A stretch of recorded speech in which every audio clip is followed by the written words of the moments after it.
शिव भक्तों को श्रवण करने का सौभाग्य बाबा देवाधिदेव महादेव की कृपा से प्राप्त हुआ है।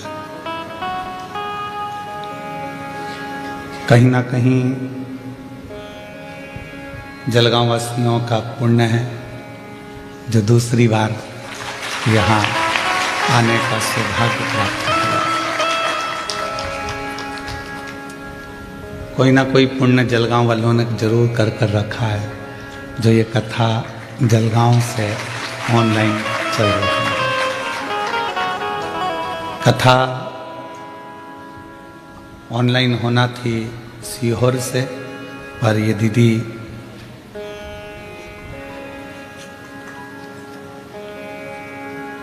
बोले कि कथा गुरुजी जब कृष्णेश्वर चल रही थी बैरुल में, तो आपका कहना था कि पानी बहुत ज़्यादा है और सीहोर समिति के सदस्य भी यहाँ आकर देख कर गए तो जहाँ कथा होना था वहाँ पानी बहुत था। तो कहा कि कथा को शिव भक्तों का ध्यान रखते हुए किसी को क्षति ना पहुँचे, तकलीफ ना आए, तो ये कथा बाबा के धाम से कर लो या किसी 12 ज्योतिर्लिंग में से एक ज्योतिर्लिंग में इस कथा को लाइव प्रसारण जनमानस तक पहुँचे। तो ममता श्रीकांत बोंडरे जी दीदी भाई बोली कि गुरुजी कथा हो पर जलगांव की भूमि पर ही हो, जिससे भले लोग घर में बैठकर सुने पर कथा जलगांव की धरा से हो। संतों की ऐसी पवित्र भूमि है जलगांव। ये कथा यदि वापिस जलगांव की धरा पर आई है तो ये संत साधुओं की कृपा से आई है। कथा के मुख्य यजमान श्री कांत सुभाष जी बोंडरे जी माली, श्रीमती ममता श्रीकांत बोंडरे जी माली जलगांव इस ऑनलाइन शिव महापुराण कथा के मुख्य यजमान पद ग्रहण करे हैं। एक बार यजमान परिवार के लिए जोरदार ताली बजाकर साधुवाद।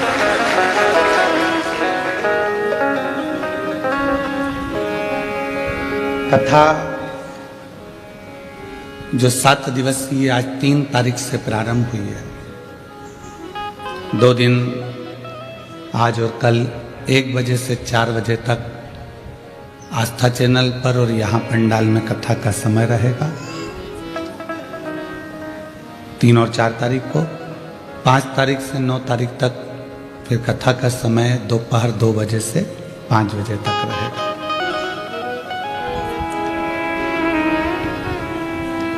कोई पूर्व समय का पुण्य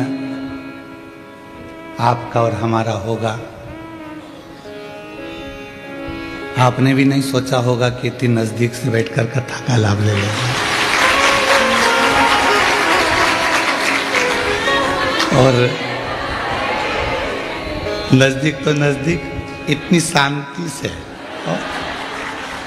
नहीं तो आधे इधर से धक्का रहे, आधे उधर से धक्का रहे, 4 बार धक्का खाकर तब जाकर पंडाल में जा रहे हो। और पंडाल में जाने की भी हिम्मत उसी की हो सकती है जिसने अच्छा दमदारी से गौ माता का दूध पिया।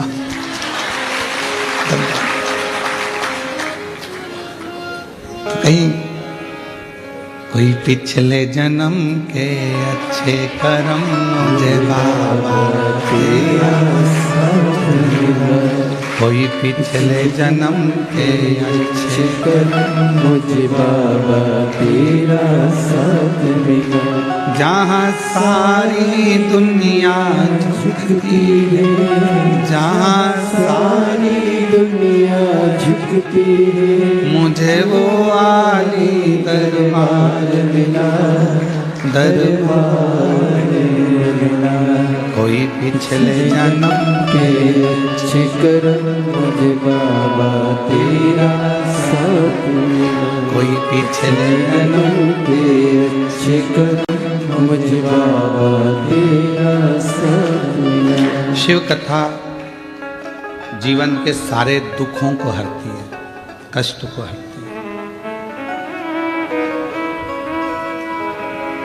यदि मेरे बाबा ने आपको कृपा करी है, करुणा करी है और आप लोग इस पवित्र प्रांगण में जो भी होटल है, क्योंकि हम रात भर के चल कर आए तो सुबह हमको मालूम भी नहीं है कि कौन सी होटल में आए, ठीक है। तो सुबह सुबह उतरे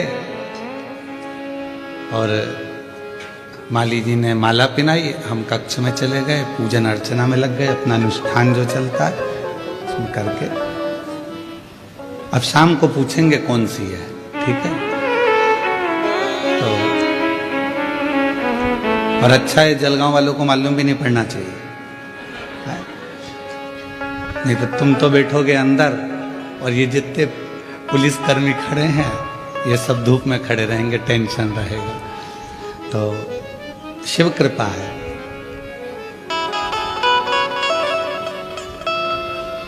विजयदशमी की सभी को बहुत बहुत बधाई। मेरा देव अधिदेव महादेव आप सभी को विजयता प्रदान करता रहे। जीवन में यदि मौका मिला है शिव महापुराण की कथा को श्रवण करने का और आप आ गए यहां तक पहुंचे हैं, तो उस विश्वास के साथ सुनना कि मेरा देव अधिदेव महादेव 7 दिन की जब कथा पूर्ण होगी तो 3 महीने के अंदर मेरा बाबा मेरी झोली खुशियों से भर दे। इस भाव से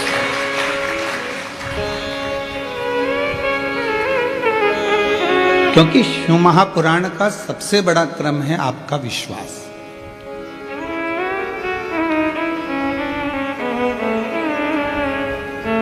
जिस समय पर मां गंगा जी ने भगवान शंकर जी के सम्मुख में जाकर प्रार्थना करी थी कि मैं आपको विवाह करना चाहती हूं, आपको पति बनाना चाहती हूं,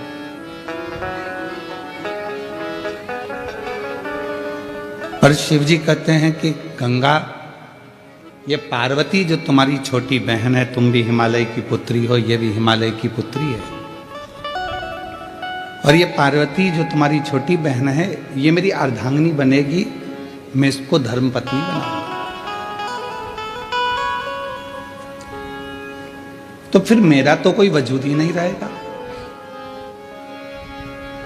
शंकर भगवान ने कहा यदि गंगा तुमको मुझ पर भरोसा है, विश्वास है। बीच में एक वीडियो चलता था, व्हाट्सएप पे आता था, क्या तुझे मुझ पर भरोसा नहीं किया? देखा था वो?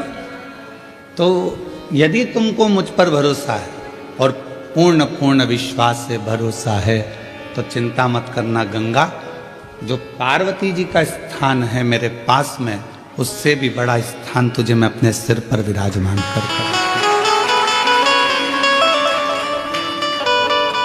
अब जिसका भरोसा है शिव के प्रति, जिसका भरोसा है भगवान शंकर के प्रति, उसको तो मेरा बाबा संभाल कर उन्नति की ओर अपने मस्तक तक चढ़ाने का प्रयास करता।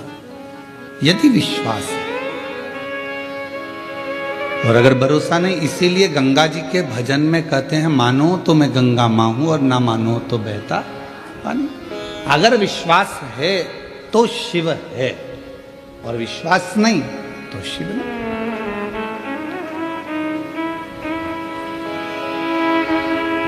मेरे तुलसी बाबा जी ने तो शंकर भगवान को विश्वास ही कहा है कि आप विश्वास के साथ अगर शिव मंदिर में जा रहे हो, एक लोटा जल समर्पित कर रहे हो, शंकर भगवान को एक लोटा जल चढ़ा रहे हो, तो निश्चित है कि बाबा शिव आपकी मनोरथ, आपकी मनोकामना पूर्ण करेंगे। और अगर भरोसा ही नहीं है तो फिर शिव कहां?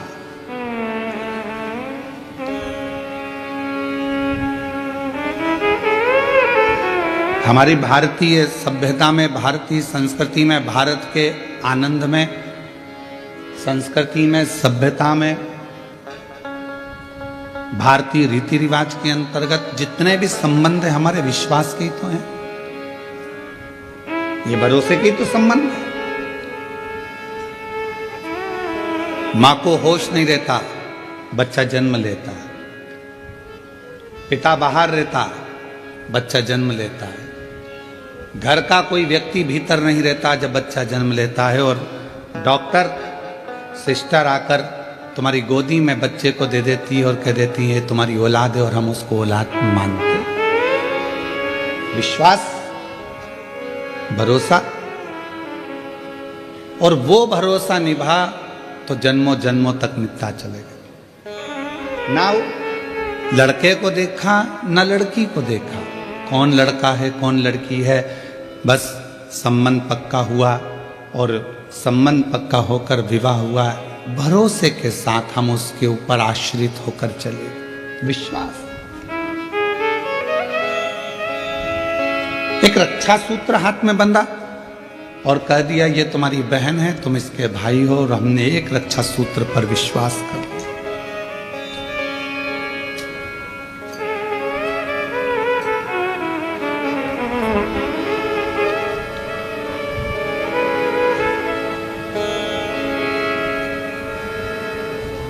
अपने भरोसे को हमने दृढ़ करा, और जितना जितना भरोसे को आप दृढ़ करोगे, जितना जितना विश्वास को दृढ़ करोगे, उतना परमात्मा तुम्हारे करीब में आता जाए।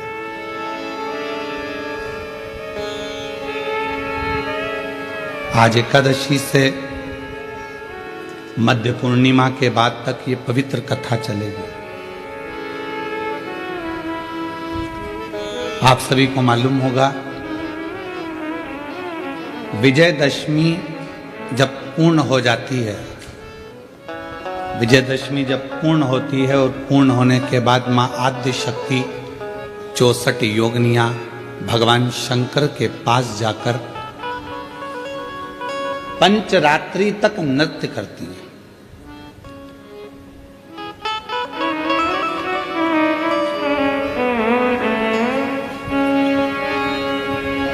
कई देवी धामों में, मां अंबा के मंदिरों में कहीं जगह पर एक कलश भराता है जिसको गर्भ कहते हैं, गरबा कहते हैं। ये नवरात्रि में अलग, ये गरबा अलग होता है जो विजयदशमी के बाद से प्रारंभ हो जाता है।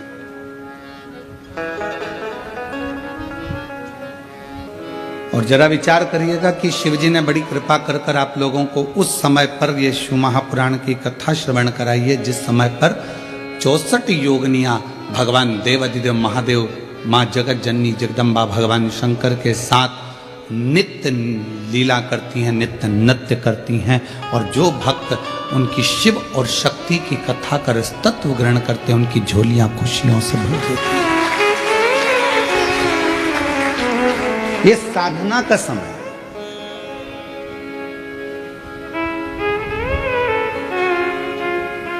तुम्हारे पास में गाड़ी नहीं है, तुम्हें लोन से मिल जाएगी, जिसको चाहिए बता देना, ठीक है? कोई ना कोई बैंक से अपन बात करेंगे, लोन मिल जाए। आजकल तो बैंक आगे पीछे घूम रहे हैं, ले लो गाड़ी। अभी अभी दशहरा था, कितनी गाड़ी उठी, सब खुश हो रहे थे, सिर पे फेटा बांध बांध के गाड़ी दी गई। साहब हमने भी ली, हमने भी ली, हमने भी ली, ले तो ली, कब खींच के चली जाएगी मालूम नहीं पड़ेगा।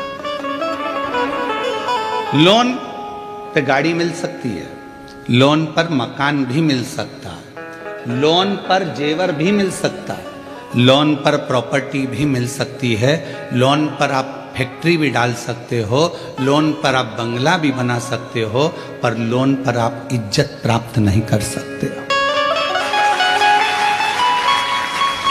इज्जत प्राप्त करने के लिए लोन नहीं मिलेगा, इज्जत प्राप्त करने के लिए तो स्वयं को कर्म करना पड़ेगा, और श्रेष्ठ कर्म करना पड़ेगा। धन आ जाएगा, गाड़ी आ जाएगी, बंगला आ जाएगा, संपदा आ जाएगी, सब कुछ मिल जाएगा, पर इज्जत बनाना, इज्जत कमाना ये आपके हाथ में, आपके व्यवहार के हाथ में। इसलिए शिव महापुराण की कथा बीच बीच में वर्णन करती रहती है,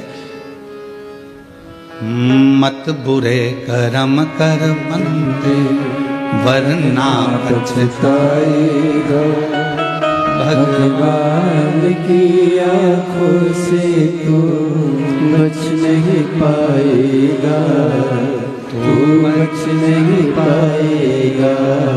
अरे ओ अज्ञानी मत कर नादानी, तेरे कर्म का फल भी तू ही पाएगा, जैसा किया तूने तेरे आगे आएगा। मत बुरे कर्म कर बंदे वरना पछताएगा। भगवान की आंखों से तू बच नहीं पाएगा, बच नहीं पाएगा। अरे ओ अज्ञानी मत करना, अरे ओ अज्ञानी मत करना। धन आ जाएगा लोन पर, गाड़ी आ जाएगी लोन पर, बंगला आ जाएगा लोन पर, जमीन मिल जाएगी लोन पर, जेवर बन जाएगा लोन पर इज्जत लोन से नहीं, आपके श्रेष्ठ कर्म से बनती है, अच्छे कर्म से बनती है। यह आपके ऊपर निर्भर करता है कि आप क्या करें।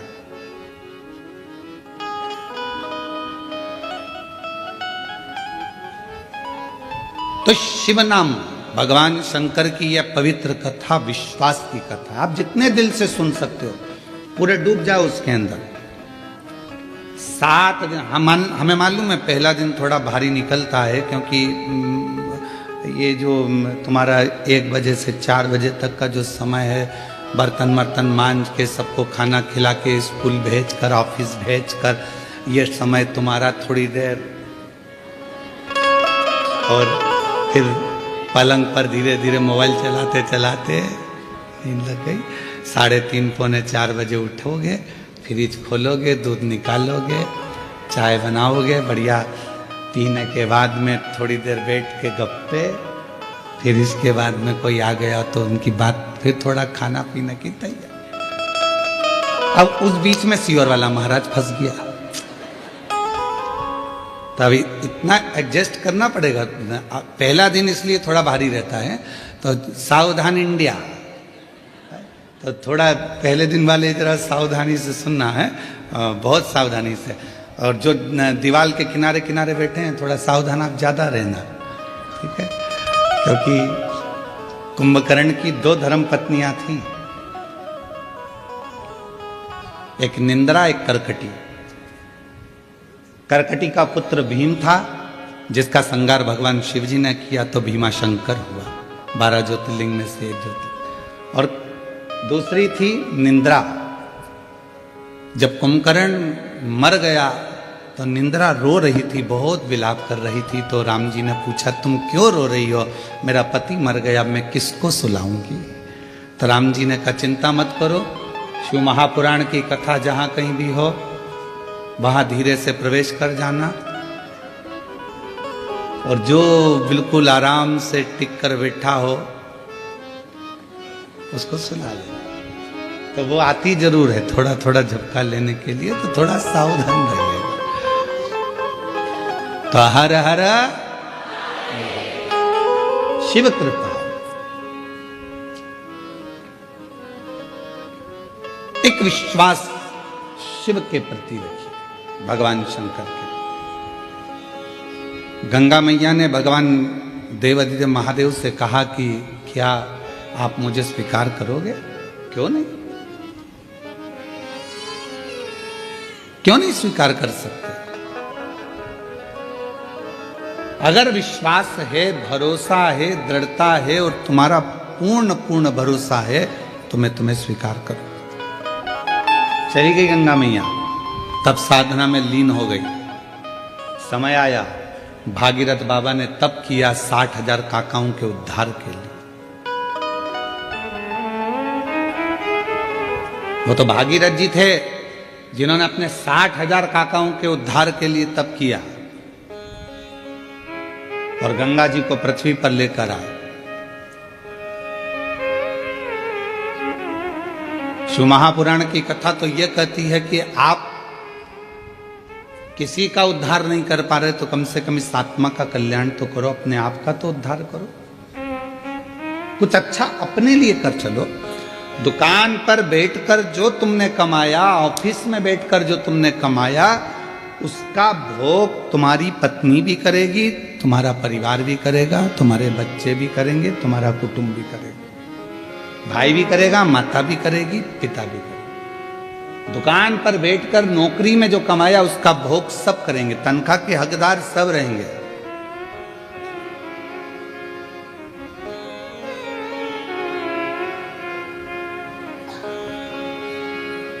पहले के समय में चलता था नौकरी, एक करे नो खाए, उसको कहते थे नौकरी। फिर आई चाकरी, एक करे चार खाए, चाकरी। आज के जमाने में चलती है तनख्वाह। व्यक्ति उतना ही कमा पाता है जितना तनख्वाह लेता है, उससे ज्यादा मिल भी नहीं पाता। पर जितना तुमने दुकान पर बैठकर कमाया, जितना तुमने नौकरी कर कर कमाया, उसका तो भोग तुम्हारी पत्नी भी करेगी, बच्चे भी करेंगे, सब करेंगे। पर किस तरह से कमाया है आपने, उसका कर्म का भोग तो केवल आप अकेले को करना, कोई दूसरा नहीं करना। पूछा जाएगा, हर श्वास का एक एक जवाब पूछा जाएगा। पूछते आपका और हमारा तो शुरू से ही आदत बनी हुई है। जब पढ़ते थे, स्कूल जाते थे, उस समय पर भी लोग पूछते थे, क्यों टीचर पूछते थे तुमने ये करके लाए कि नहीं लाए, तुमने ऐसा करा कि नहीं करा, हमने होमवर्क दिया था तुमने करा कि नहीं करा, ये लिखा कि नहीं लिखा, ऐसा करा कि नहीं। तो वो तो क्रम चालू रहता। तो जब बचपन में टीचर पूछता था, बड़े होकर माँ बाप पूछते हैं, तू वहाँ गया था, क्या करा, कैसे करा, तो परमात्मा भी तो पूछेगा कि तू नीचे गया था, तुझे मृत्यु लोक में भेजा था और महाराष्ट्र की पवित्र भूमि पर जलगांव में तुझको भेज दिया था, जन्म दे दिया था, तूने वहां जाकर करा क्या, ये बता। सत्संग किया, संतों का सानिध्य किया, सेवा करी, कितनी करी, वो मुझे बता। तो पूछे, फिर आप क्या बोल पाओ। किसी के लिए नहीं कर रहे तो कम से कम इस आत्म कल्याण के लिए, स्वयं के लिए खूब कमाओ, अपनी कैपेसिटी से ज्यादा कमाओ। हम तो हमेशा कहते हैं, तुम अगर अच्छी मेहनत कर सकते हो तो कमाओ, खूब कमाओ। जब तक तुम्हारा शरीर चले तो अच्छी दमदारी से कमाओ, 4-6 प्लाट भी लो, खूब दमदारी से पत्नी के जेवर भी बनाओ। अगर दुकान अच्छी चले, नौकरी अच्छी चले, तो पत्नी के जेवर भी बनाओ, मकान भी लो, प्लाट भी लो, जमीन भी लो, जायदाद भी लो, खूब कमाओ। पर एक बात याद रखना, तुम्हारी नौकरी चले तो तुम ये सब कुछ करो, पर उसी तरह तुम्हारा जब तक शरीर चले तब तक शंकर के मंदिर में जाकर एक लोटा जल भी चढ़ाते। शरीर नहीं चलेगा, दूसरे जाएंगे, हाथ जोड़कर कहेंगे हमारी उनकी तबीयत खराब है, एक लोटा जल चढ़ाकर कहेंगे उनको ठीक कर देना। दूसरा नहीं, अपना स्वयं का, स्वयं के काम आता।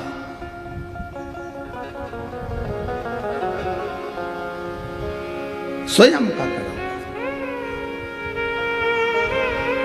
आप और हम। स्वयं अगर भजन कर रहे हैं, कीर्तन कर रहे हैं, भक्ति कर रहे हैं, स्मरण कर रहे हैं, तो उसका फल अपने को मिलेगा। कई लोग अपने पूर्वजों के लिए कथा श्रवण कर रहे हैं, कई अपने पितरों के लिए कथा सुनते हैं, उसका फल उन्होंने सोच के बैठे कि हमारे पूर्वज हैं, हमारे पितर हैं, हमने फोटो रखा, हमने ये करा, तो वो कथा सुनेंगे, सुनेंगे। आपने निमंत्रण दिया उनको, आपने विचार करा कि मेरे गर्भस्थ संतान नहीं है, अगर मैं सुनूंगी हो सकता है बाबा मुझे संतान देगा। विश्वास, भरोसा, दृढ़ता। गंगा मैया ने कहा कि आप मुझे स्वीकार करो, क्यों नहीं करूंगा।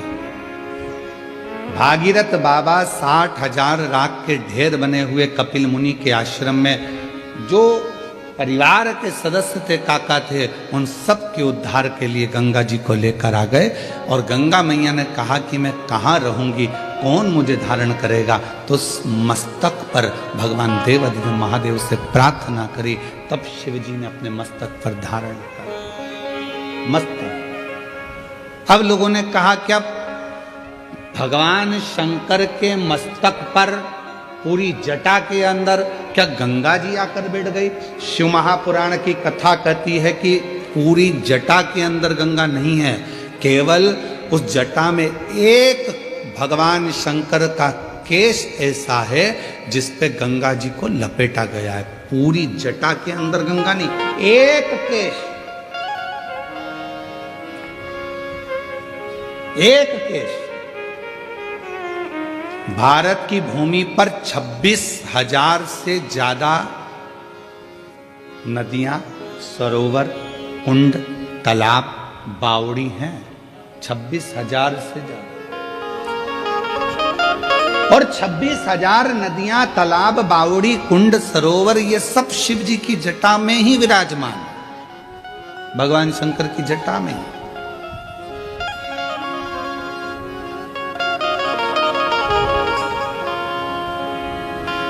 हमारे शास्त्र क्यों कहते हैं प्रदोष आई, आप लोग स्नान करने के लिए नदी, तालाब, कुंड, बावड़ी जा रहे हो?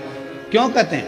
हम कहते हैं गोदावरी नहाने के लिए जा रहे हैं, कृष्णा नदी नहाने के लिए जा रहे हैं, गंगा जी नहाने के लिए जा रहे हैं, सरयू जी नहाने के लिए जा रहे हैं, नर्मदा जी नहाने के लिए जा रहे हैं, छिपरा जी नहाने के लिए जा रहे हैं। क्यों जा रहे हैं? क्यों? किस क्यों का? आप जब बार बार स्नान करने का भाव प्रकट करते हो कि हम नहाने के लिए जा रहे हैं, हम गंगा जी नहाने के लिए जा रहे हैं, हम वहां जा रहे हैं, हम वहां जा रहे हैं, क्यों नहाने का भाव तुम्हारे हृदय में आता है? क्योंकि शास्त्र कहता है कि जितनी पवित्र नदियां, ये सब शिव जी की जटा में विराजमान हैं। जब हम किसी पवित्र नदी में डुबकी लगाते हैं तो स्वयं शंकर की जटा में हम स्वयं जाकर विराजमान हो जाते हैं, शिव के मस्तक चढ़। और मैंने तेरे ही भरोसे बाबा, तेरे ही भरोसे हवा विच उड़ती जावांगी बाबा, डोर तो छड़ना कटती जाएगी। भोले मैं तेरी कसम, शंभू में तेरी कसम हवा बिच उड़ती जावांगी बाबा, डोर तो छड़ना मैं कटी जावांगी। भोले में। तेरी जब हम अच्छा कर्म करें तो परमात्मा के करीब में, जब हम किसी पवित्र नदी में स्नान कर रहे हैं परमात्मा के करीब में, जब हम किसी पवित्र नदी के तट पर, कुंड के तट पर, बावड़ी के तट पर जा रहे हैं परमात्मा के करीब में, भगवान के नजदीक में, भगवान के पास।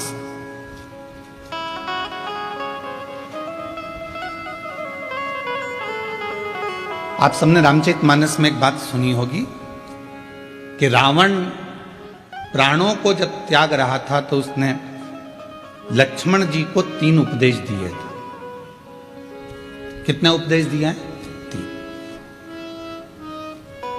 किसने भेजा था लक्ष्मण जी को रावण के पास? भगवान श्री राम। उसका सबसे पहला उपदेश कौन सा था?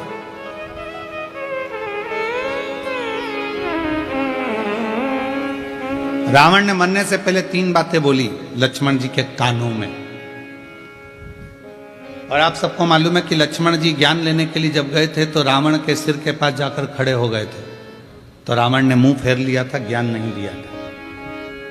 लक्ष्मण जी वापिस आ गए थे राम जी के पास में कि ऐसा रावण है, लोग कहते तब विद्वान है। मैं उसके पास गया तो उसने मुंह फेर लिया।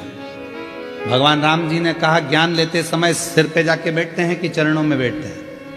तो कहा गया था? तो के सिर के पास, चरणों में जाकर बैठ। रावण पड़ा है मृत्यु सैया पर, जमीन पर, लक्ष्मण जी उसके चरणों में जाकर बैठ गए तो रावण ने हाथ का इशारा कर कर बुलाया मेरे करीब में। 3 उपदेश रावण ने मृत्यु की सैया पर मरने से पहले लक्ष्मण जी के कानों में दे दिया। पहला, अच्छे कार्य में 1 मिनट की देरी मत करो। लक्ष्मण, यदि कोई अच्छा कार्य हो रहा है और उसमें अगर आपको जाने का मौका मिल जाए तो 50 काम छोड़ दो, सबसे पहले अच्छे काम में पहुंचने का प्रयास करो।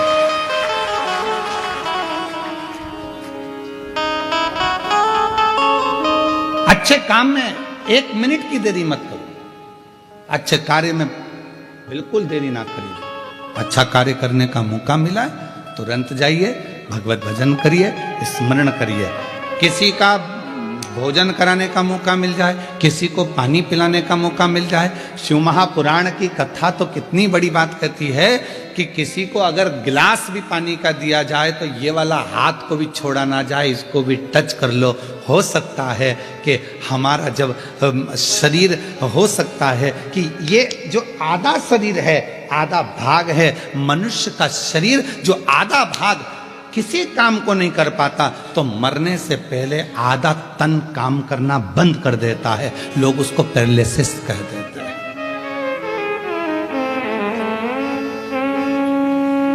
आधा शरीर काम नहीं कर रहा। जब भगवत भजन का समय आया, सत्कर्म का समय आया, हम भोजन करा रहे थे, एक हाथ से दे दिया, दूसरा हाथ टच ही नहीं कर पाया, एक हाथ से पानी का गिलास उठा कर दे दिया, पानी भी नहीं पिला पाया, ये आधा अंग किसी काम का नहीं आया। लोगों ने कहा ये लेफ्ट भाग है ना, ये किसी काम का नहीं होता, ये बेकार भाग है। तो कहा इसको अच्छा बनाने के लिए क्या करना पड़ेगा? तो कोई प्यासे को जब पानी पिला रहे हैं तो दोनों हाथों से उस जल के पात्र को दीजिए। यहां तक हमारे पूर्वजों में, हमारे पुरखों में ऐसा नियम चलता था। पूर्वजों में अगर कोई पानी पीता था, ऐसे मुख लगाकर पानी पीते थे, तो लोटे से पानी देने वाला दोनों हाथों से पानी डालता था और पीने वाला एक हाथ से पीता था। क्यों?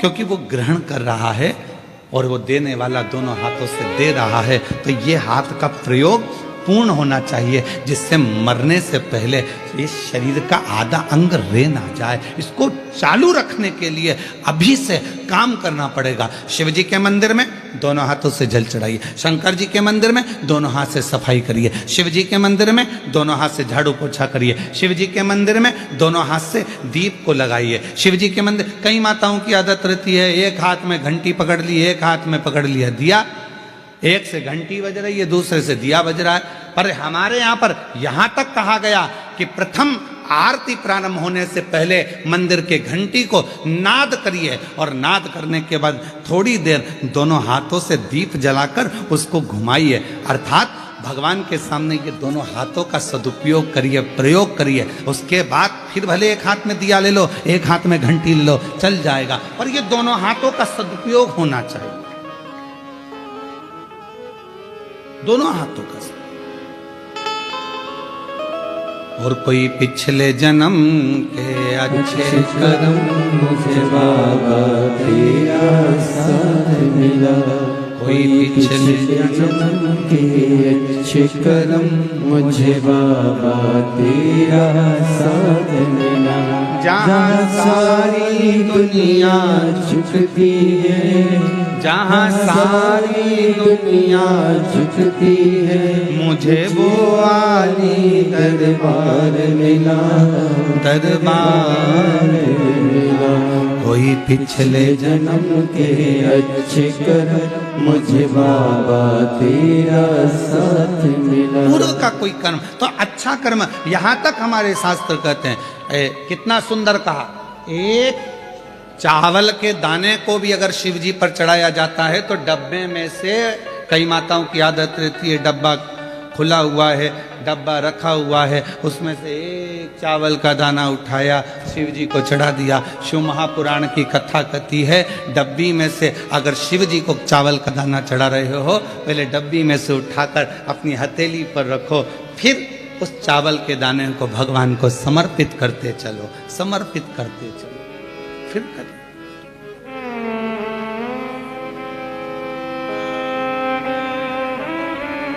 ये शरीर आधा ना रह जाए, आधा ना रह जाए। बहुत सावधानी रखना पड़ती है महाराज। एक कथा आप लोगों ने श्रवण करी होगी।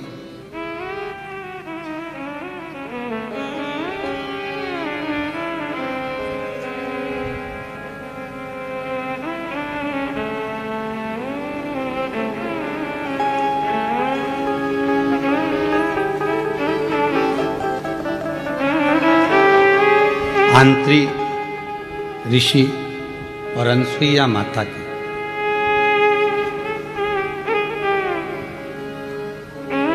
सबने सुनी है कथा। ब्रह्मा, विष्णु और महेश इन तीनों के घर में बच्चे बने थे। सुनी है ना सबने श्रीमद् भागवत में, तीनों बच्चे बने।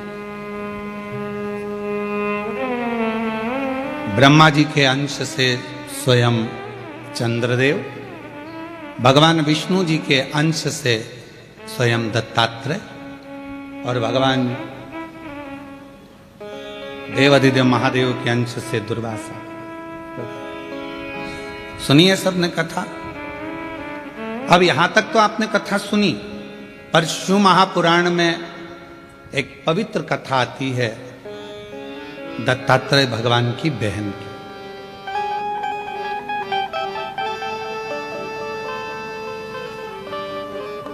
चंद्रदेव की बहन की, दुर्वासा जी की बहन की एक पवित्र कथा आती है। और ये कथा यदि आपको पढ़ना है, ये कथा गुरुजी कहां से बोल रहे हो, तो ऋग्वेद में से बोल रहे हैं इसको। ये ऋग्वेद की कथा है। और इस कथा का अगर आप स्मरण करेंगे ऋग्वेद में, अगर इसको पढ़ेंगे तो ये कथा आपको मिलेगी। और बड़ी सुंदर कथा है, बड़ी सुंदर। ऋग्वेद का ये पवित्र चरित्र आंत्री और अनसुईया मैया के तप साधना से, इनके तप करने से, इनकी साधना करने से इन्होंने भगवान ब्रह्मा विष्णु महेश तीनों की साधना करी थी और तीनों को पुत्र के रूप में प्राप्त किया था।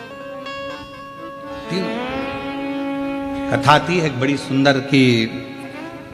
एक बार देव ऋषि नारद जी माता लक्ष्मी जी के यहाँ पहुंच गए थे, और माँ लक्ष्मी जी के यहाँ जाकर देवर्षि नारद जी ने कहा, माँ बहुत भूख लगी है, कुछ भोजन मिलेगा क्या? माता लक्ष्मी जी अंदर गई, मोतीचूर का लड्डू लेकर आई, और मोतीचूर का लड्डू लाकर माता लक्ष्मी जी ने तुरंत नारद जी को दिया। नारद जी ने खाया। खाते से नारद जी बोले, मैया लड्डू में मजा नहीं आया, अब तो लक्ष्मी जी के कांटे से खून नहीं। लक्ष्मी जी ने कहा, खा गया 4, और बाद में कह रहा है कि आनंद नहीं आया।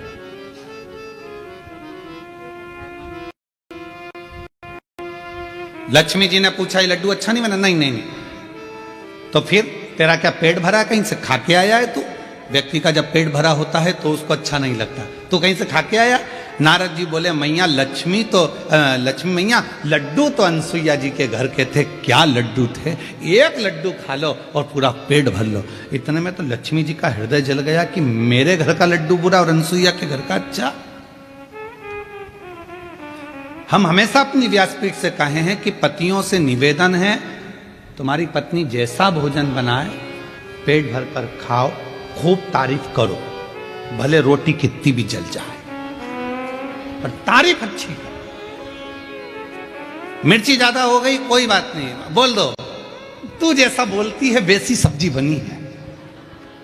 अब वो खुद खाएगी जब मालूम पड़ेगा कि मिर्ची तीखी हो गई है।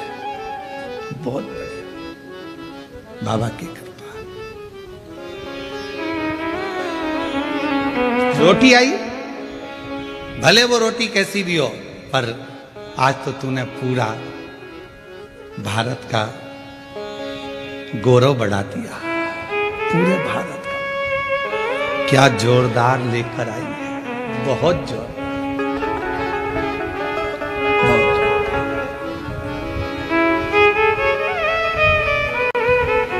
कभी भी मत कहना कि ये अच्छी चीज नहीं बनी है, बहुत जोरदार, बहुत जोरदार। अब लक्ष्मी जी को कहकर नारद जी पहुंच गए माता वीणा देवी के पास में, माँ सरस्वती के यहाँ। मैया भूख लगी है, वहां पर भी कहा है कि लक्ष्मी जी के यहाँ का लड्डू भी ठीक नहीं था, आपके घर का भी लड्डू ठीक नहीं है, लड्डू तो अनसुईया जी के घर का। पार्वती जी के यहाँ पहुंच गए। पार्वती मैया लगी थी, आकड़िया की रोटी बनाई, काकड़िया की साग, पर से माता पार्वती जी पावे बोला, पावे बोला। अब माता ने भोजन बनाया और नारद जी से कहा कि ये भोजन ग्रहण करो, ले। अब नारद जी भोजन ग्रहण करने के लिए बैठे, और जो मैया ने रोटी दी पाने के लिए, और मैया रोटी दी और नारद जी जैसे ही खाने के लिए बैठे, और खाने के बाद में नारद जी बोले, पहले तो खा ली खूब डपट के, खूब अच्छे से खाई दमदारी से हो। उसके बाद बोले, मैया क्या भोजन था अनसुईया जी के घर का, इतना शानदार भोजन, पूछो मत, पूछो ही मत। दुनिया के लोगों की आदत रहती है, शादी वाले के यहाँ जाते हैं, खूब डपट के खाते हैं, फिर भी चलते चलते कहते हैं पानी पूरी का पानी अच्छा नहीं था, चलते चलते। वो इडली तो इतनी कड़ली बनी थी ना, खा गई 4, और बाद में करे कि वो इडली कड़ली रह गई थी, पकी नहीं थी, थोड़ी और सीज जाती तो अच्छी हो जाती। क्यों री बिंदड़ी सही है कि गलत है? अब वो बिंदड़ी भी हाँ कह रही, हाँ मम्मी बिल्कुल सही बात, खा गई। तीनों देवियां इकट्ठी हो गई एक जगह पर, और तीनों ने विचार करा, क्यों नारद आया था क्या? हाँ। क्या कह रहा था? बस लड्डू खा के चले गए, और अनसुईया जी है, कोई उनका गुणगान कर रहा था। अनसुईया? मेरे पास भी बोला, मेरे पास भी बोला परीक्षा लेना चाहिए। किसको भेजेंगे? तीनों देवताओं को भेज दो। ब्रह्मा विष्णु महेश के पीछे पड़ गई तीनों देवियां, जाओ जरा परीक्षा लेकर आओ। अनसुईया जी के दरवाजे पर जाना नहीं चाहते थे, क्योंकि वो पतिव्रता धर्म का पालन करने वाली थी। वो पति को परमेश्वर के रूप में पूजती थी। हम कैसे उसके यहाँ चले जाएं, कैसे परीक्षा ले? बहुत कठिन है परीक्षा। जैसे लिंग पुराण में एक शब्द आता है, वेद व्यास जी वर्णन करते हैं लिंग पुराण के अंतर्गत कि शंकर जी के मंदिर में जो प्रतिदिन जाकर दर्शन करता है, उसकी जिंदगी में कभी अंधेरा नहीं आता है। लिंग पुराण में वेद व्यास जी कहते हैं, जो शिव के मंदिर में जाकर प्रतिदिन दर्शन करता है, शंकर के मंदिर के सम्मुख में पहुंचकर हर हर महादेव कहता है, उसकी जिंदगी में कभी अंधेरा नहीं आता। वो कभी गम में, दुख में, तकलीफ में, कष्ट में नहीं डूबता है। देवाधिदेव महादेव उसको हर पल ज्ञान का प्रकाश, लक्ष्मी का प्रकाश, भक्ति का प्रकाश देते ही रहते हैं। ये लिंग पुराण कर रही है, ये लिंग पुराण वर्णन कर रहे हैं। देव ऋषि नारद जी ने जो करा वो ठीक नहीं करा। ब्रह्मा विष्णु महेश तीनों से कहा, देवियों ने जाओ जरा परीक्षा लो, तीनों परीक्षा लो। जाने के लिए कोई राजी नहीं हो रहा, क्योंकि वो अनसुईया है, पतिव्रता धर्म का पालन करने वाली, पति को परमेश्वर मानने वाली। उनके यहाँ कैसे चले जाएं, कैसे जाकर हम परीक्षा लें? पर जाना पड़ा। धर्म पत्नी कह रही थी तो पहुंचे। पर देवियों, हम जा तो रहे हैं, पर इस वेश में नहीं जाएंगे, तुम कोई भी रूप रख कर जाओ।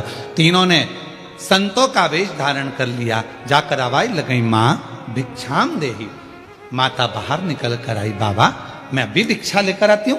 अनसुईया मैया अंदर गई, भिक्षा लेकर आई, तीनों की झोली में भिक्षा देने लगी। इतने में तीनों ने कहा, माँ हम ऐसे भिक्षा नहीं लेते, आप अपने वस्त्र उतार कर आइए, नग्न वेश में आओगी तब हम भिक्षा ले सकते, तब हम भिक्षा प्राप्त करेंगे। ना ना ना ना बाबा, कोई नारी पर पुरुष के आगे वस्त्र विहीन कैसे आ सकती है? ये तो मर्यादा के अनुकूल नहीं है, ठीक नहीं है। संतों ने कहा, अगर हम भिक्षा नहीं लेंगे तो आपका घर पूर्ण बर्बाद हो जाएगा, मां भिक्षा दीजिए। अनसुईया जी के मन में आया, ये मुझे बार बार मां कह रहे हैं, तो ये तो मेरे पुत्र ही हुए, क्यों ना इनको पुत्र ही बना दूं और फिर भिक्षा दे दूं। अंदर गई, जल लेकर आई।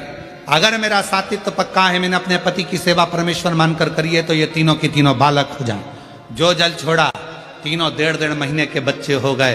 अनसुईया जी ने उनके छोटे छोटे कपड़े में छोटी छोटी सी भिक्षा डाल दी, और भिक्षा डालकर उन तीनों को अंदर ले गई। विश्वकर्मा जी से कहा, एक चंदन का पलना बना दो। कहाँ जाएंगे, ये छोटे हो गए हैं, इनको मैं अपने आंगन में रखूंगी। चंदन का पलना, रेशम की डोरी, और तीनों देवताओं को उसमें सुला दिया। लक्ष्मी जी ने पार्वती से पूछा, क्यों तेरा आया क्या? तुम्हारा 8 दिन निकल गए, पता ठिकाना नहीं। अब इनके तो 8 दिन निकल गए, इधर अंतरिक्षी आ गए। अंतरिक्षी ने आते से अनसुईया जी को देखा, ये 3-3 बच्चे घर में आंगन में झूल रहे हैं। अंतरिक्षी ने पूछ लिया, अनसुईया किनके बच्चे हैं? अनसुईया जी बोली, अपने। अंतरिक्षी बोले, अब स्नान करने गया था तो एक भी नहीं था। अनसुईया जी बोली, भोलेनाथ देते हैं तो छप्पर फाड़ कर देते हैं। ये उनकी उदार सारी कथा सुना दी अनसुईया जी ने अंतरिक्षी को। अंतरिक्षी खुश हो गए, जो नेत्र बंद कर देखा तो ये तो मेरे 3 देवता, और ये तीनों ही मेरे घर में आ गए।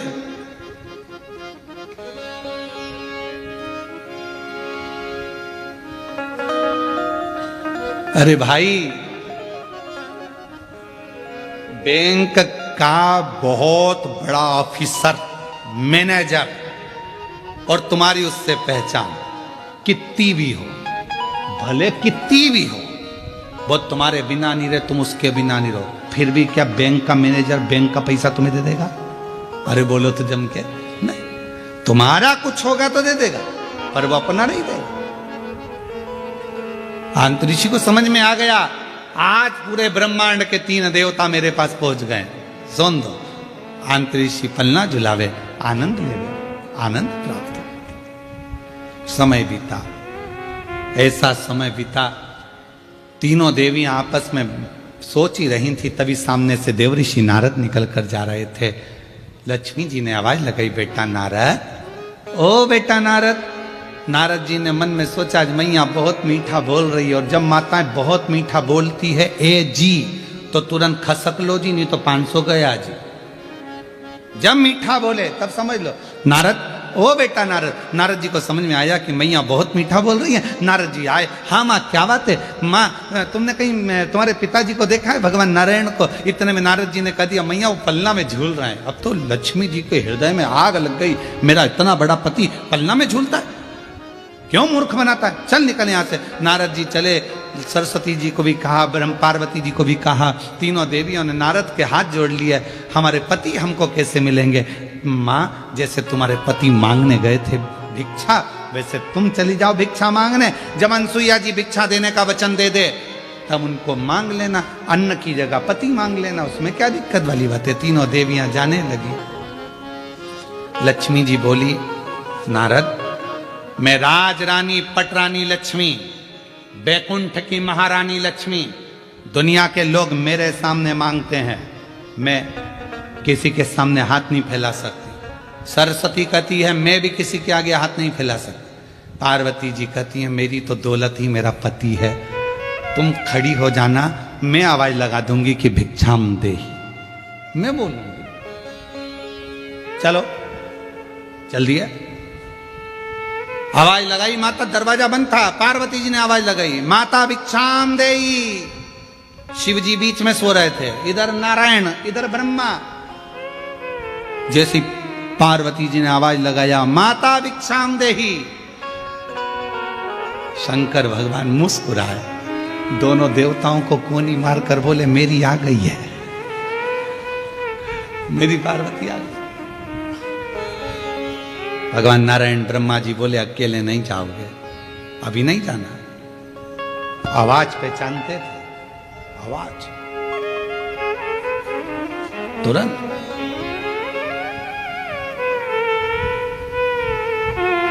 अनसुईया जी ने दरवाजा खोला, 3 देवियों को देखा। क्या बात है? माता भिक्षा चाहिए। क्या चाहिए भिक्षा में? जो पलने में सो रहे हैं वो हमारे स्वामी हैं, हमको दे दीजिए। वो तुम्हारे स्वामी है? हाँ, अगर वो तुम्हारे स्वामी है तो मैं तुम्हारी सास हूं। थोड़ी देर में अंतरिक्षी आए। अंतरिक्षी ने पूछा, अनसुईया कौन? अनसुईया जी बोली, ये तुम्हारी बहुएं हैं। बहुओं से कहा, जाओ ससुर के पांव छुओ। जो पांव छुए तो अंतरिक्षी ने अनसुईया का हाथ पकड़कर एक साइड ले जाकर कहा, पागल हो गई है, बेटे तेते से बहू लिया 7-7 हाथ की, ये क्या कर रही है? इतना सा बेटा और बहू 7 हाथ की, तो नहीं बड़ी? अनसुईया जी बोली, आजकल की बहुएं कमाता हुआ पति मिल जाता है तो लेकर के अलग हो जाती हैं और सोचती हैं कि हमारा पति कमा रहा है। एक माँ ने कैसे पाल पोस कर बड़ा करा होगा मालूम पड़ेगा, ले जाओ। अब तुम पालो, तुम पोसो अपने पति को, तब मालूम पड़ेगा कि एक माँ किस तरह से अपने बच्चे को बड़ा करती है। ले जाओ उठा के। अब पार्वती जी लक्ष्मी जी से पूछी कि इन 3 में से मेरा है कौन सा? हर माल 2 रुपया। अब समझ में भी तो आना चाहिए कि इसमें है कौन सा। उठाया, लक्ष्मी जी ने एक उठाया। उनको क्या मालूम था कि ये मेरे पति नहीं है, उनने ब्रह्मा जी को उठा लिया। सब बदल बदल कर उठा रही थी। अंतरी जी ने कहा, ये भ्रम है, इनको सुलाओ। चरणों में पड़ गई, माँ हमारे पतियों को बड़ा कर दीजिए। हाथ में जल लिया। अगर मेरा साथित्व पक्का है, मैंने अपने पति की सेवा परमेश्वर मानकर करी है, तीनों बड़े हो जाएं। तीनों बड़े हो गए, तीनों देवियों के साथ जाने लगे तो अनसुईया जी रोने लगी। ये चले जाएंगे तो हमारी गोद सुनी हो जाएगी, इस गोदी में कोई तो रहना चाहिए। ब्रह्मा जी ने अपने अंश से चंद्रदेव को प्रकट कर दिया। भगवान विष्णु ने अपने अंश से दत्तात्रेय भगवान को प्रकट कर दिया, और भगवान शंकर जी ने दुर्वासा बाबा को प्रकट कर दिया। मां, ये तीन पुत्र तेरे इसी संसार में भौम सागर से उबारने के लिए रहे। तीनों देव चले गए, समय आया। एक दिन, अब आइए ऋग्वेद की कथा। अनसुईया जी बैठी हुई थी, और मां अनसुईया जी ने कहा अंतरिक्षी से, मेरे 3 पुत्र हैं पर मेरे घर पुत्री नहीं।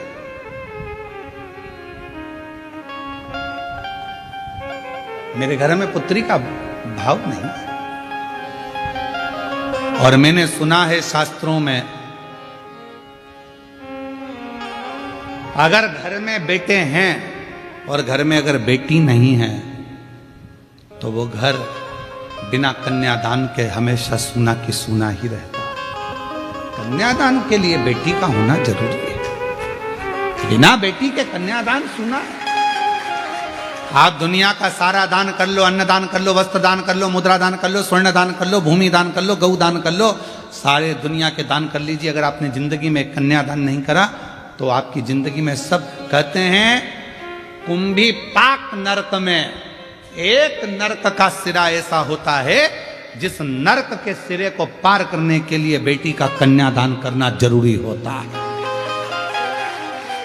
इसलिए हम शिव महापुराण की कथा में हर पल हर घड़ी बेटियों को संकल्प दिलाते रहते हैं, बेटियों से कहते रहते हैं, तुम कितनी भी अच्छी पढ़ाई करो, कितने भी अच्छे कॉलेज में रहो, कितनी भी अच्छी एजुकेशन करिए, कितनी भी अच्छी नौकरी करिए, कितने भी तुम्हारे दोस्त बन जाए, पर मेरा बेटियों से हमेशा निवेदन रहा है। और आज भी ऑनलाइन शिव महापुराण की कथा जो जलगांव से चल रही है, आप सब बेटियों से निवेदन करूंगा कि निवेदन है, अपने माँ बाप को कन्यादान का मौका जरूर देना। किसी एरे गेरे नत्थु खेरे के साथ ना जाना, अपने माँ बाप को कन्यादान का मौका दीजिए। बहुत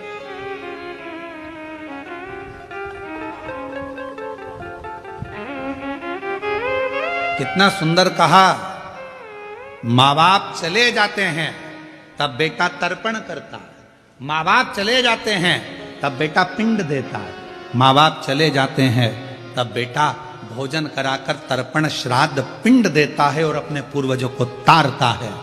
पर बेटी, जिस दिन माँ बाप अपनी बेटी का कन्यादान जीते जी कर देते हैं, उसी पल उसी घड़ी माँ बाप को नरक नहीं जाना पड़ता। फिर बेटा पिंड दे तो ठीक, तर्पण करे तो ठीक, तिलांजलि करे तो ठीक, माता पिता बैकुंठ का पथ जाते ही। एक बेटी का, पर आजकल की उल्टी रीति है, बेटा हो जाए तो मां खुश और बेटी हो जाए तो चेहरा उतर जाता। चाय की जो केतली होती ना, केतली तुम्हारे यहाँ क्या बोलते, डोलची केतली क्या होती है, जब वो बहू हॉस्पिटल में रहती है तो घर की जो लेडी से रहती हैं तो वहाँ हॉस्पिटल ले लेकर रोज 2-3 दिन तक जाती हैं। दूध की केतली, डंगल क्या बोलते हैं, केतली बोलते हैं ना, और ऐसी रहती है, उसमें कड़ी लगी रहती है नीचे, उसको हिलती रहती है। अब आजकल वैसी नहीं रही तो इतना लंबा थर्मस हो गया, उसमें भी लटकता रहता है। तुम देखना, अगर घर में बेटा हो जाए ना तो जो केतली लेकर आती है ना, उसकी केतली बहुत हिलती है और थर्मस बहुत हिलता है। सिर पे पल्लू भी, छोरा हुआ है, बेटा हुआ है, दादी बन गई, दादी बन गई, और हॉस्पिटल से सीधी बिना पल्लू हिले, नॉन स्टॉप, केतली भी बिना हिले जा रही है, तो पूछने की जरूरत नहीं है कि लड़का हुआ कि लड़की, समझ में आ जाएगा लड़की हुई है। ना केतली हिली ना मुंडा हिला, छोड़ी चली जा, बोली, पर कौन समझाए कि बेटे से ज्यादा अगर बेटी एक घर में जन्म ले लेती है, बेटा एक कुल को तारता है और बेटी दो कुल को तार देती है। दो कुल। आज जितनी माताएं बैठी हैं, आप सब कथा श्रवण कर रही हो, जरा विचार करिएगा। ससुराल की 71 पीढ़ी और मायके की 71 पीढ़ी। एक नारी जब शिव महापुराण की कथा श्रवण करती है, शंकर जी पे एक लोटा जल चढ़ाती है, तो उसका आधा एक नारी का चढ़ा, क्योंकि पुरुष का एक गोत्र होता है। पुरुष के कितने गोत्र होते हैं? एक। पर लड़की के कितने गोत्र होते हैं? 2। कुंवारी रहती है तब पापा का गोत्र, ब्याह हो गया तो माँ का गोत्र। तो ईमानदारी से बोलो, क्या तुम्हारा वो माँ बाप का जो गोत्र है वो तुमसे छूट गया क्या? नहीं छूटा, छूटा नहीं है। तो वो गोत्र कहां काम आता है? जब नारी पूजन करती है, व्रत करती है, आराधना करती है, साधना करती है, शिव महापुराण की कथा श्रवण करती है, तब उसका पुण्य 2 भाग में बढ़ जाता है। आधा उसके मायके के, आधा उसके ससुराल के, दोनों के भाग से, दोनों। 71 उसकी भी पार कर दी, 71 इसकी भी पार कर दी। एक बेटी, एक बेटी दोनों कुल को पार कर, दोनों। दीदी हम धन्यवाद देंगे आपको, ममता श्रीकांत बोडरे माली जी। ये कथा होती सीहोर से ऑनलाइन, पर आपको साधुवाद इसलिए देंगे कि आप इस कथा को खींचकर जलगांव से लेकर, और आपने एक ही शब्द कहा, गुरुजी कथा तो तीर्थ में तो होती रहेगी, बाबा के धाम पर भी होगी, पर यह कथा यदि जलगांव में ही ऑनलाइन हो जाए तो हमारे दोनों कुल तर जाएंगे। और आज आपको मैं साधुवाद देता हूं कि आपने ये कथा को ऑनलाइन कराकर दोनों मायके का भी और ससुराल का भी, दोनों कुलों को पार किया, दोनों को।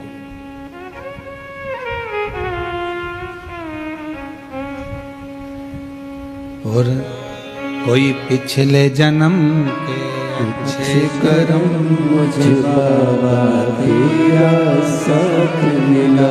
कोई पिछले जन्म के अच्छे कर्म मुझे बाबा तेरा साथ मिला। जहाँ सारी दुनिया झुकती है, जहाँ सारी दुनिया